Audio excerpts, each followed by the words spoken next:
السلام علیکم ورحمۃ اللہ وبرکاتہ۔ عزیزان گرامی، آج ہم ذکر کرتے ہیں بادل کی گرج کا۔ آپ لوگ جب بادل کی گرج کو سنیں تو یہ دعا ضرور پڑھ لیا کریں۔ حضور اقدس صلی اللہ علیہ وسلم جب بادلوں کی گرج اور بجلی کی کڑک کو سنا کرتے تھے تو اس وقت آپ یہ دعا فرما دیتے۔ دعا کون سی ہے؟ دعا سن لیجیے گا۔ اللہم لا تفتنا بغضبک ولا تهلكنا بعذابک وآتنا قبل ذلك۔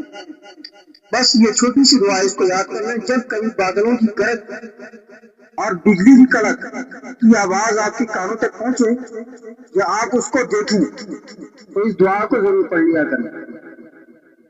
ہمارے آقا صلی اللہ علیہ وسلم نے بھی اس دعا کو پڑھا ہے۔ میرے عزیز کو اگر یہ ویڈیو اچھا لگا ہے تو لائک کمنٹ کریں، شیئر کریں۔ اب بنے رہے ہمارے ساتھ، جلد حاضر ہوں گے اچھی سی تعلیمات اور معلومات کے ساتھ۔ تب تک کی اجازت چاہتے ہیں۔ السلام علیکم ورحمۃ اللہ وبرکاتہ۔